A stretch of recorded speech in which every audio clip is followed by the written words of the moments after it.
Usalimu kwa jina la Yesu Kristo. Rafiki yangu popote pale ulipo na unaponisikiliza, Mungu ametupa neema tujifunze mambo mengi ambayo yatazidi kutusaidia kwenye masuala ya imani, ili tuweze kuenenda katika misingi ambayo Mungu anataka, kwa sababu tupo hapa duniani ni kwa muda tu kama wasafiri. Kwa tusipojua Yesu anataka nini ili tufanye kila anachotaka, mwisho wa mwisho hatutoweza kuona wema wake, hatutoweza kuona uzima wa milele. Na lazima tujue kwa jinsi hii Mungu aliupenda ulimwengu akamtoa mwanae wa pekee, ili kila atakayemwamini yeyote asipotee, awe na uzima wa milele. Kinachoweza kutupa uzima wa milele ni Bwana wetu Yesu Kristo. Kwa sababu gani? Alijitoa kwa ulimwengu mzima, ila mbali na kufia si kwa dhambi ya Wakristo tu, bali ya dunia nzima. Lakini yule atakaye muamini kwa kumkiri kwa kinywa kwamba ni Bwana na kuamini moyoni mwake kwamba Yesu alifufuliwa na Mungu na amekaa mkono wa kuume wa Baba, huyo ndiye atakayeweza kuurithi uzima wa milele. Sasa mwanadamu asipogundua, akajua, akafahamu mapema, akachukua hatua, mwisho wa mwisho kitakuwepo kilio na kusaga meno, hata kama unajifanya umeokoka au hata kama unajifanya unampenda Mungu. Sasa leo nataka nikufundishe machukizo ambayo hutakiwi kuyafanya, ambayo Mungu anakasirika sana kwa wanadamu anapoona huu ushetani unaendelea kwenye maisha ya kiumbe chochote. Dini haitokusaidia, dhehebu haitokusaidia, wala mtumishi hatakusaidia. Kitakacho kusaidia ni imani yako katika Kristo na kufata amri yake na sheria yake, ili upate zawadi ya Roho Mtakatifu atakayeweza kukuongoza na kuweza kuwa ni alama ya ukombozi siku ya mwisho wa maisha yako hapa duniani. Soma kitabu cha Waefeso 4:30 mpaka 32, utagundua nini namaanisha. Sasa haya ni machukizo. Cha kwanza, mwanamke kuvaa suruali au nguo ya kiume, na mwanamke au na mwanaume kuvaa nguo ya kike au kufanya vitu vya kike. Mfano, mwanamke anavaa suruali, mwanamke sasa hivi anavaa vitu vya kiume. Hayo yote ni machukizo. Mwanaume sasa hivi ni hatari zaidi. Anatoboa masikio, anatoboa pua, anasuka nywele, anajipiga sui wanja. Hayo yote ni machukizo na ni ushetani mkubwa, na Mungu anakataa. Kwa sababu Yesu mwenyewe akasemaje kwamba mbingu na nchi zitatoweka, lakini hata nukta moja ya Torati au manabii haitatanguka. Ina maana itasimamiwa mpaka mwisho wa hukumu ile ya mwisho. Kwa haya tunapoyapuuza ni kama Wakristo na tunazidi kuishi kwa maisha hayo, ina maana mwisho wa mwisho kitakuwepo kilio na kusaga meno. Soma kitabu cha Kumbukumbu la Torati 22 mstari wa 5. Maandiko yanasema, mwanamke asivae mavazi ya mpasayo mwanaume, wala mwanaume asivae mavazi ya mwanamke, kwa maana kila afanyaye mambo hayo ni machukizo kwa Bwana Mungu wako. Tarudia tena, mwanamke asivae mavazi ya mpasayo mwanaume, wala mwanaume asivae mavazi ya mpasayo mwanamke, kwa maana kila afanyaye mambo hayo ni machukizo kwa Bwana Mungu wako. Sasa watu wengi makanisani, watu wengi ni watumishi, wengine ni waumini, wengine tunajifanya wasanii wa nyimbo za Injili, lakini matendo ya maisha yetu hayampendezi Mungu. Mwisho wa mwisho kila tendo la mwanadamu litahukumiwa, na kila neno, fikra na wazo la mwanadamu litahukumiwa. Kwa ni wakati wako wa kutoka usingizini, kurudi kwenye misingi ya imani ya kweli na neno la Mungu, kuliko kuenenda kwa jinsi ya dunia inavyokwenda. Kwa sababu dunia itatoweka, itakunjwa kama karatasi. Mbingu itakunjwa kama karatasi. Kitabaki nini? Ni neno tu. Na hilo neno ndio litakaloangaliwa. Utosema mimi niko mjini, mara mimi niko mjini, mara mimi sio nini, utandawazi. Hayo yote Mungu haangalii hayo yote. Mwisho wa mwisho neno litasimama. Maandiko yanasema wale wenye akili ndo wanaochukua maneno wakayafanyia kazi. Ila maana hao ndo watakao kuwa wamejengwa kwenye mwamba, au wale ndo watakao kuwa bikra ambao watakuwa na akili, wale walioweka mafuta ya akiba kwenye taa zao wakimsubiri bwana harusi. Lakini wale wapumbavu ni wale waliotenda matendo yasiyofaa na wakategemea matokeo, wakaja wakashia kwenye giza na kusaga meno. Lakini kitu cha pili ni kufanya mapenzi ya jinsia moja au ya tofauti na maumbile. Ni ushetani, ni uchafu na ni giza. Kama unafanya, rafiki yangu, acha. Uko ndani ya ndoa unafanya kitendo hicho na mke wako vibaya, acha, ni ushetani. Unatumia ndimi zako au vitu fulani fulani kufanya mapenzi ya ajabu ajabu, wote ni ushetani. Acha mambo yasiyompendeza Mungu na machukizo. Ukizidi kuyafanya utahukumiwa na yatatia unajisi kwenye maisha yako, yatatia nuksi kwenye maisha yako, lakini pia na uzao wako utarithi hayo matendo. Ni muda wako wa kutubu, kuacha huo uovu na kurudi kwenye misingi ya Mungu.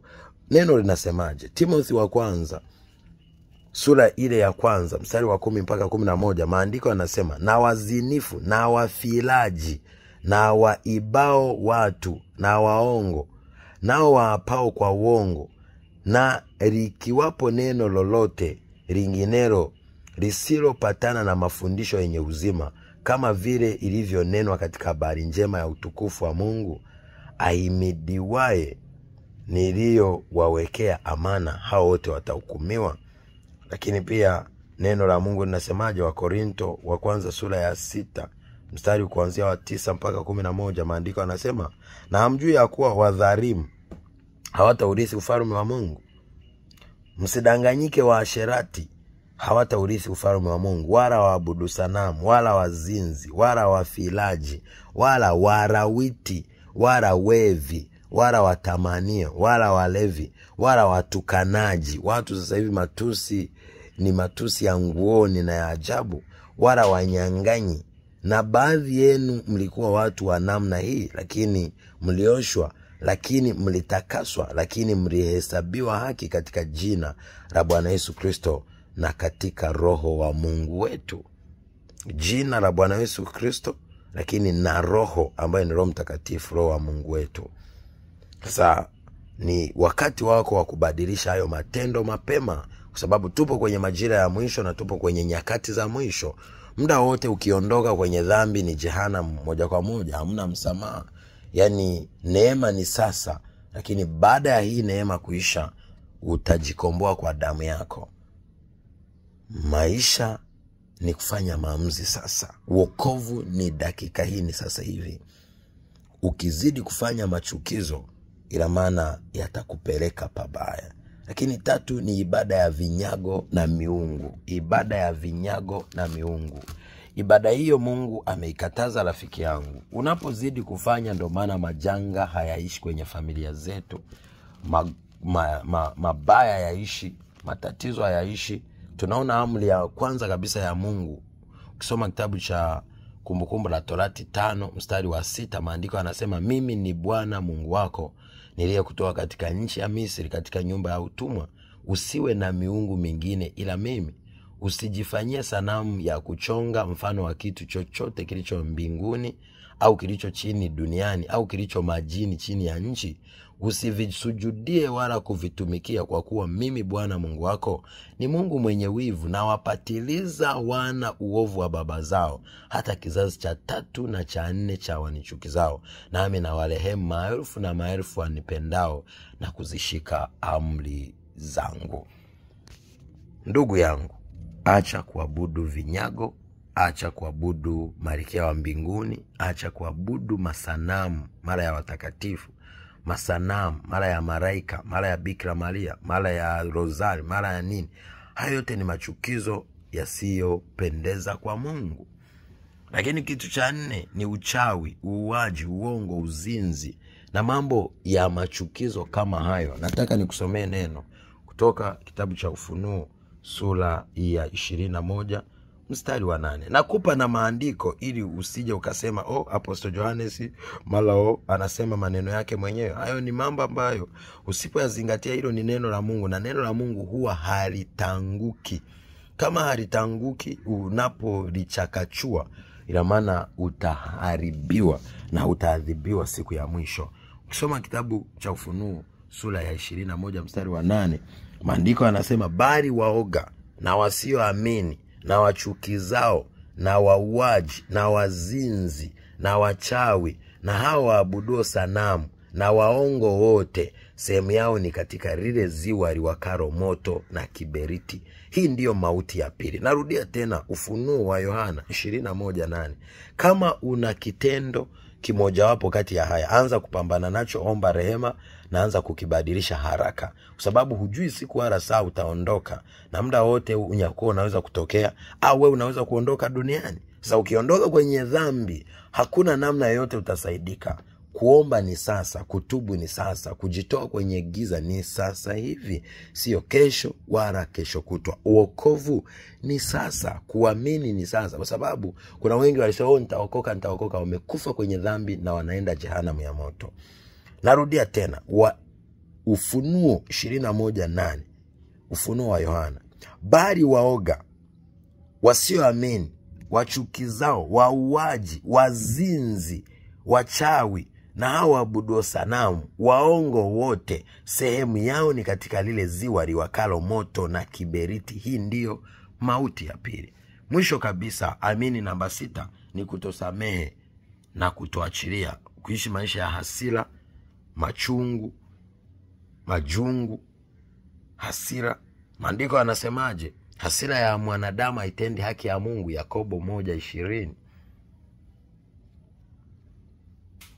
Lakini pia maandiko yanasemaje? Kusoma kitabu cha Mathayo sura ile ya 6 mstari wa 14-15, anakuambia tukiwasamehe wao makosa yao, na sisi Baba wa mbinguni atatusamehe. Tusiposamehe, na sisi Baba hatatusamehe. Lakini soma kitabu cha Luka sura ile ya 6 mstari wa 20-38, anakuambia tusamehe, tuachilie, tubariki wanaotulaani, tuwaombee wanaotuudhi, tuwapende wanaotuchukia, tuwasamehe wote waliotushikilia. Lakini pia soma kitabu cha Mathayo sura ile ya 5 mstari wa 43 mpaka wa 45, anakuambia waombeeni wanaowaudhi, wapendeni wanaowachukia. Sasa tusipozingatia haya, ina maana tutaweza kujikuta tumpendezi Mungu na tupati matokeo yale ambayo yangeweza kutusaidia. Lakini pia ukisoma kitabu cha Galatia 5:16 mpaka ule mstari wa 21, nataka nikusomee. Maandiko yanasema, basi nasema enendeni kwa roho, wala mtazitimiza kamwe tamaa za mwili, kwa sababu mwili utamani ukishindana na roho, na roho ushindana na mwili, kwa maana hizi zimepingana hata hamwezi kufanya mnayoyataka. Lakini mkiongozwa na roho, hampo chini ya sheria. Bali matendo ya mwili ni dhahiri, nayo ndio haya: uasherati, uchafu, ufisadi, ibada za sanamu, uchawi, uadui, ugomvi, wivu, hasira, fitina, faraka, uzushi, husuda, ulevi, ulafi. Wewe kama ni mlevi, una husuda na mlafi, unapenda kula ovyo. My goodness, ndugu, angalia kwa nini ulafi. Utajiuliza kwa nini masuala ya chakula yanazungumziwa. Chakula kilimnyima Esau uzaliwa wake wa kwanza, kwa sababu ya chakula cha mlo mmoja wa dengu akauza uzaliwa wake kwa Yakobo. Huyo ni mtu wa kwanza. Wa pili ambaye amepoteza baraka na sisi ametuweka kwenye laana ni Adam. Kupitia chakula, tunda tu, ila maana limeleta laana kwa kizazi na kizazi. Ndio maana Shetani mwenyewe, jaribu la kwanza alilomjaribu Yesu Kristo ni kupitia chakula.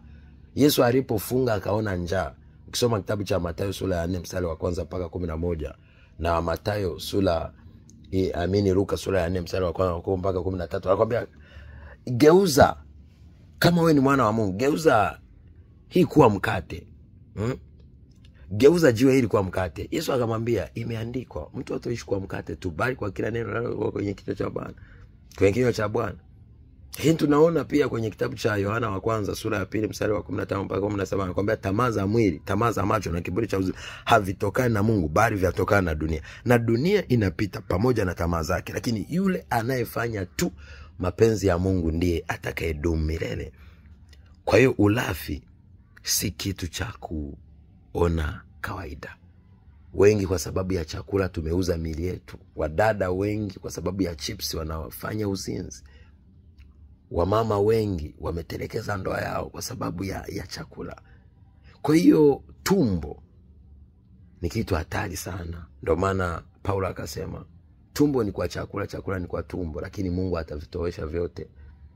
Akasemaje? Mwili ni kwa Bwana, mwili sio kwa zina. Lakini pia akasemaje? Hatowekwa chini ya kitu chochote, hata kama tunaruhusiwa kula, lakini akasema hatowekwa chini, na anavihesabu vitu vyote kuwa ni mavi. Wa Filipi 3:8-18. Wa Filipi 3:8. Kuna wewe anza kuhesabu vitu vyote kama mavi ili umpate Kristo, na hapo ndipo utaweza kushinda hii dunia yenye ubatili mwingi. 7 na mwisho ni kulipa kisasi. Umekuwa ni mtu ambaye unalipa kisasi. Nazungumza hili kwa nini? Unapolipa kisasi ina maana Mungu atakuhukumu. Kwa nini? Mungu anataka tusamehe wote waliotukosea. Mungu anataka mtu akiwa na njaa tumpe chakula adui yetu, akiwa na kiu tumpe kinywaji, maana kufanya hivyo ndo njia pekee ya kisasi. Yaani kusamehe, kuachilia, kutoona uchungu, kubariki wanaokulaani, kuombea wanaokuudhi. Hiyo ndo njia pekee ya ukombozi. Soma kitabu cha Mathayo sura ya 5 ya 6 na ya 7, Yesu alivyofundisha na anavyotutaka tufanye.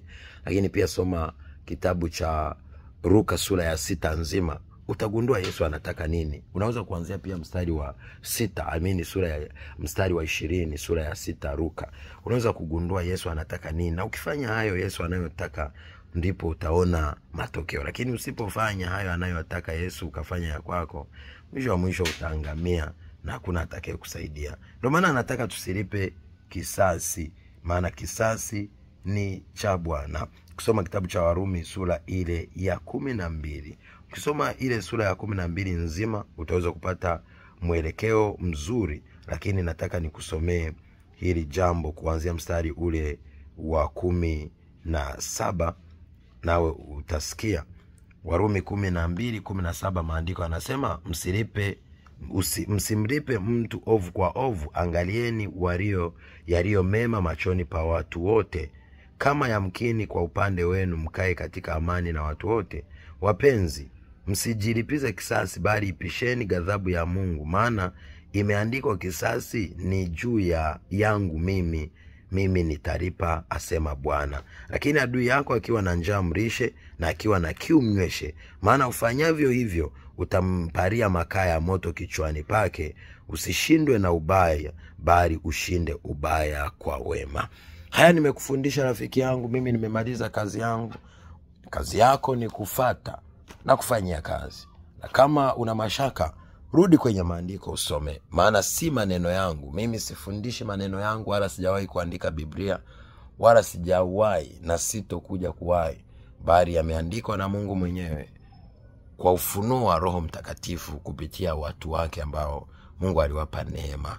Sasa nataka uyajue, uyafahamu, maana haya pekee ndio yatakayoweza kukusaidia kuona ufalme, yatakayoweza kusaidia hapa duniani kushinda. Tofauti na hapo, majanga hayatakoma kwenye maisha yako. Mimi natabiri juu ya maisha yako, unapomzingatia kumjua Mungu atakusaidia sana. Ndio maana ukisoma Kumbukumbu la Torati 1-14, 28:1-14, anakuambia baraka hizi zitakupata ukifuata sheria ya Bwana. Lakini pia ukifuatilia vizuri sana pia kitabu cha Joshua kuanzia sura ile ya kwanza mstari wa 5-9, anakuambia ukifuata neno langu na torati yangu na yale ninayoyasema ndipo utafanikiwa. Lakini pia anatoa laana kwa wale ambao hawafati maneno ya Mungu. Kumbukumbu la Torati 28 kuanzia mstari wa 15-51, anatoa laana. Utachanganyikiwa, mara utakuwa hivi, mara utadata, mara sijui utaoa mke wako atafanya hivi, mara utapata wazimu. Sasa haya majanga yote yanayotukuta wanadamu ni kwa sababu tumetenda dhambi, tumepoteza utukufu wa Mungu, kama kile kitabu cha Isaya 59:1-2 kinavyosema kwamba mkono wa Bwana haukupungua ili usitokoe, wala sikio lake si zito ila maovu yetu yametufarakanisha naye. Lakini pia ukisoma kile kitabu cha Zaburi 1 anakuambia heri mtu asiye kwenda katika shauri la wala kupita njia ya wakosaji, bali sheria ya Bwana ndio mpenzi, na sheria yake anaitafakari usiku na mchana. Huyo ndiye atakayefanikiwa na kuwa kama mti uliopandwa kwenye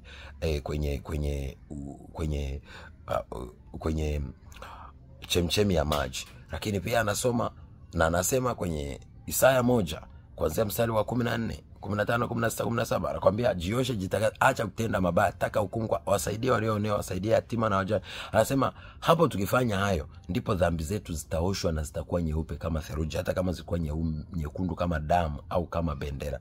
Lakini akasema tukikubali tukatii tutakula mema ya nchi, lakini tunapokataa tukaasi tutaangamia. Ngoja nikwambie, Mungu si mwanadamu hata ajute.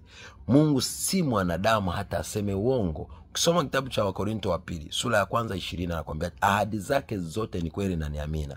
Ukisoma Yeremia 1:12 anakuambia analiangalia neno lake alitende. Lakini ukisoma Zaburi 107:20 anasemaje kwamba atalituma neno lake ndio liwaponye wote. Lakini kitabu cha Isaya 55:11 anakuambia hivi kwamba maneno yake ndiyo anayoyaangalia ili aje ayathibitishe. Kwa hiyo usipojua anayoyasema Mungu, huwezi kukala matunda yoyote. Mungu ni neno. Yohana 1:1-5 na Ufunuo 19:13. Unaposhindwa kulizingatia, Kristo huyo ambaye unamtaka hutompata, wala Roho Mtakatifu. Maana Yesu Kristo ni neno la Mungu lililovaa mwili, ambaye ni Mungu mwenyewe amevaa mwili. Lakini Roho Mtakatifu ni neno la Mungu lililovaa roho, ambayo linakaa ndani yetu. Mwili unakaa juu yetu ili tuweze kuokoka na kushinda na kupata uzima wa milele. Nawapenda. In Jesus name, shalom.